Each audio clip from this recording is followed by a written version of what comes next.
وعلیکم ورحمۃ اللہ وبرکاتہ۔ امید کرتی ہوں سبھی ساتھی خیر و عافیت کے ساتھ ہوں گے۔ چلیے سبھی ساتھی اللہ رب العزت کی جانب متوجہ ہو جائیں، قلبی طور سے، اور اللہ سے خوب مانگ کر بیٹھیں، خوب اچھی اچھی نیتیں لے کر بیٹھیں، اللہ کی رضا کی نیت سے بیٹھیں، اللہ کو پانے کی نیت سے بیٹھیں، قبلہ رخ ہو کر باوضو ہو کر اتحیات کی حالت میں بیٹھیں،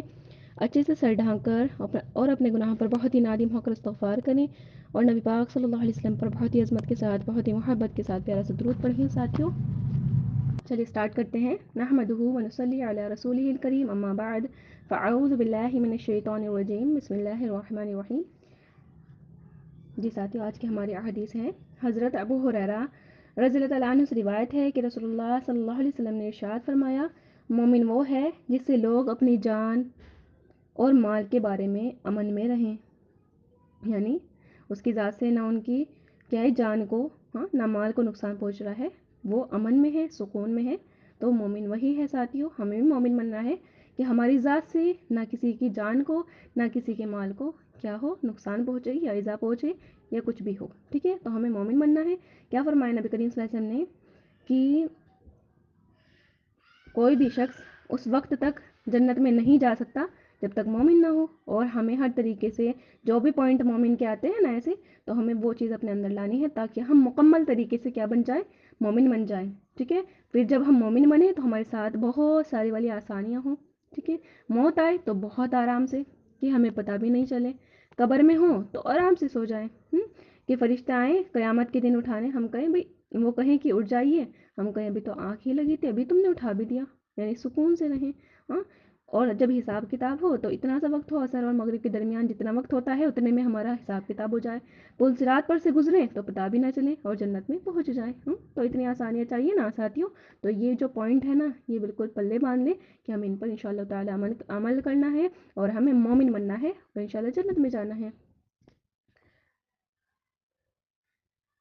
حضرت عبداللہ بن عمر رضی اللہ عنہما سے روایت ہے کہ نبی کریم صلی اللہ علیہ وسلم نے ارشاد فرمایا، مسلمان وہ ہے جس کی زبان اور ہاتھ سے مسلمان محفوظ رہے، ٹھیک ہے۔ مسلمان کون ہے؟ جس کی زبان اور ہاتھ سے مسلمان محفوظ رہے۔ تو ساتھیوں یہ والا دیکھیں پوائنٹ بہت زیادہ ویلڈ پوائنٹ ہے یہ، کہ ہم مسلمان ہیں تو ہم دیکھیں کہ ہماری زبان اور ہمارے ہاتھ کسی کے ساتھ غلط تو نہیں کر رہے، کسی پہ ظلم تو نہیں ہو رہا ہے زبان سے، کسی پہ ہاتھ سے ظلم تو نہیں کر رہا ہے۔ اگر ایسا ہے تو سمجھ لیں پھر ہم کون ہیں، کون ہیں ہم؟ اللہ نہ کرے کافر تو نہیں ہے نا۔ تو اسی لیے کیا کرنا ہے، مسلمان ہے نا ساتھی، تو مسلمان ہم بن کر رہے اپنی زبان سے، زبان کو سی لیں۔ اللہ تعالیٰ نے کیا ہے 32 دانت دیے ہیں، یعنی 32 تالے ہیں اس زبان کو اندر رکھنے کے لیے، اور 2 دروازے ہیں یعنی 2 ہونٹ۔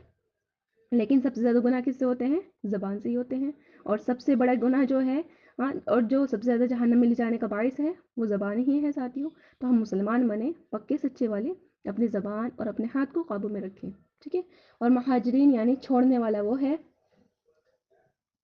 جو ان تمام کاموں کو چھوڑ دے جس سے اللہ تعالیٰ نے روکا ہے۔ مہاجرین کیا ہوتا تھا ساتھیوں؟ جنہوں نے ہجرت کی تھی،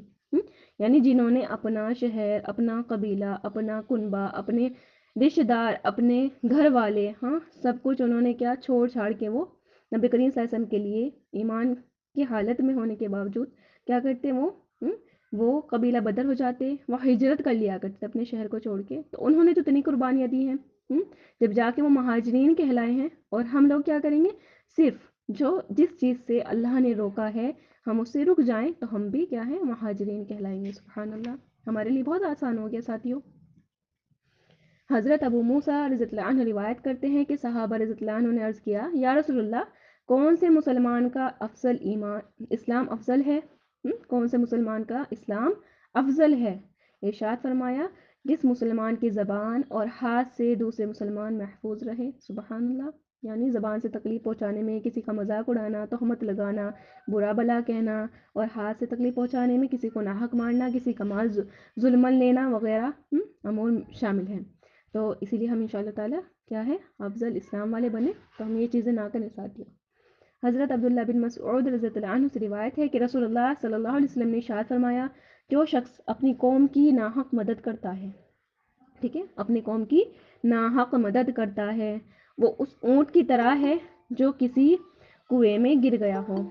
وہ اس اونٹ کی طرح ہے جو کسی کنویں میں گر گیا ہو اور اس کو دم سے پکڑ کر نکالا جا رہا ہو۔ مطلب یہ ہے کہ جس طرح کنویں میں گرے ہوئے اونٹ کو دم سے پکڑ کر نکالنے کی کوشش کرنا اپنے آپ کو بے فائدہ مشقت میں ڈالنا ہے، کیونکہ اس طریقے سے اونٹ کو کنویں سے نہیں نکالا جا سکتا۔ اسی طرح قوم کے ناحق مدد کرنا بھی بے فائدہ ہے، کیونکہ اس طریقے سے قوم کو صحیح راستے پر نہیں ڈالا جا سکتا۔ ٹھیک ہے، تو ہم اپنی قوم کی بات لیں،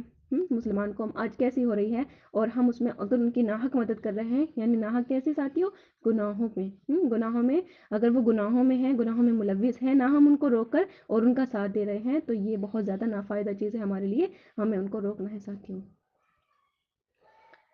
حضرت عبداللہ بن عمرو رضی اللہ عنہما سے روایت ہے کہ رسول اللہ صلی اللہ علیہ وسلم سے دریافت کیا گیا کہ لوگوں میں کون سا شخص سب سے بہتر ہے، لوگوں میں کون سا شخص سب سے بہتر ہے؟ آپ صلی اللہ علیہ وسلم نے ارشاد فرمایا، ہر وہ شخص جو مخموم دل اور زبان کا سچا ہو۔ صحابہ رضی اللہ عنہ نے عرض کیا، زبان کا سچا ہونا تو ہم سمجھتے ہیں، مخموم دل سے کیا مراد ہے؟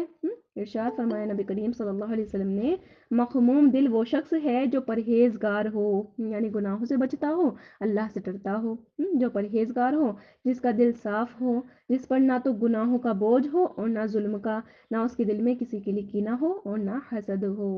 الحمدللہ، تو وہ کون ہے ساتھیوں؟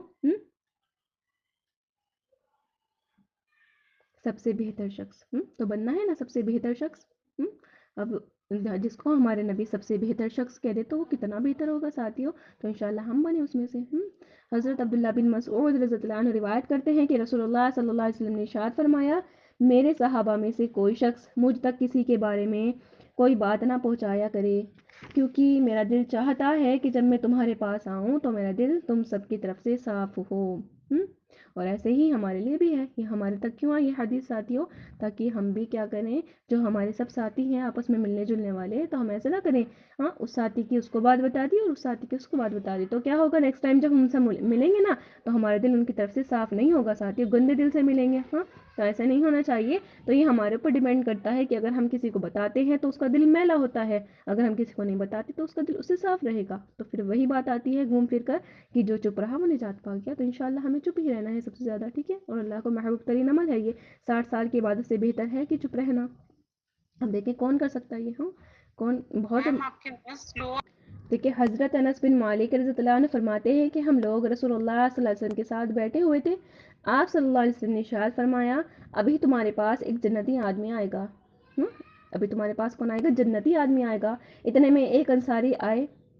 جن کی دہاڑی سے وضو کے پانی کے قطرے گر رہے تھے اور انہوں نے جوتے بائیں ہاتھ میں لٹکا رکھے تھے۔ دوسرے دن بھی رسول اللہ صلی اللہ علیہ وسلم نے وہی بات فرمائی اور پھر وہی انصاری اسی حال میں آئے جس حال میں پہلی مرتبہ آئے تھے۔ تیسرے دن پھر رسول اللہ صلی اللہ علیہ وسلم نے وہی بات فرمائی اور وہی انصاری اسی پہلی حالت میں آئے۔ جب رسول اللہ صلی اللہ علیہ وسلم مجلس سے اٹھے تو حضرت عبداللہ بن عمرو رضی اللہ عنہما ان انصاری کے پیچھے گئے اور ان سے کہا کہ یہ والد صاحب سے میرا جھگڑا ہو گیا ہے، جس کی وجہ سے میں نے قسم کھا لی ہے کہ میں 3 دن ان کے پاس نہ جاؤں گا۔ یعنی یہ صحابی دیکھنا چاہتے تھے نا کہ کرتے کیا ہے ایسا، یہ جو اللہ تعالیٰ کے نبی نے کہہ دیا ہے کہ یہ شخص جنتی ہے، اگر آپ مناسب سمجھے، ان سے کہہ رہے ہیں بوڑھے شخص سے، اگر آپ مناسب سمجھے تو مجھے اپنے یہاں 3 دن ٹھہرا لیں۔ انہوں نے فرمایا بہت اچھا، رہیے آپ۔ حضرت انس رضی اللہ عنہ فرماتے ہیں کہ حضرت عبداللہ رضی اللہ عنہ بیان کرتے تھے کہ میں نے ان کے پاس 3 راتیں گزاری، میں نے ان کو رات میں کوئی عبادت کرتے ہوئے نہیں دیکھا، البتہ جب رات کو ان کی آنکھ کھل جاتی اور بستر پر کروٹ بدلتے تو اللہ تعالیٰ کا ذکر کرتے اور اللہ اکبر کہتے، یہاں تک کہ فجر کی نماز کے لیے بستر سے اٹھتے۔ اور ایک بات یہ بھی تھی کہ میں نے ان سے خیر کے علاوہ کچھ نہیں سنا۔ جب 3 راتیں گزر گئیں اور میں نے ان کے عمل کو معمولی ہی سمجھ رہا تھا، اور میں حیران تھا کہ رسول اللہ صلی اللہ علیہ وسلم نے ان کے لیے بشارت تو اتنی بڑی دے دی اور ان کا کوئی خاص عمل تو ہے نہیں، تو میں نے ان سے کہا، اے اللہ کے بندے، میرے اور میرے باپ کے درمیان نہ کوئی ناراضگی ہوئی نہ کوئی جدائی ہوئی، لیکن قصہ یہ ہوا کہ میں نے رسول اللہ صلی اللہ علیہ وسلم کو آپ کے بارے میں 3 مرتبہ یہ ارشاد فرماتے ہوئے سنا، ابھی تمہارے پاس ایک جنتی آدمی آنے والا ہے، اور 3 مرتبہ آپ ہی آئے۔ اس پر میں نے ارادہ کیا کہ میں آپ کے ہاں رہ کر آپ کے خاص عمل دیکھوں گا تاکہ پھر اس عمل میں آپ کے نقش قدم پر چلو۔ میں نے آپ کو زیادہ عمل کرتے ہوئے نہیں دیکھا، اب آپ بتائیے کہ آپ وہ کون سا خاص عمل ہے جس کی وجہ سے آپ اس مرتبے تک پہنچ گئے۔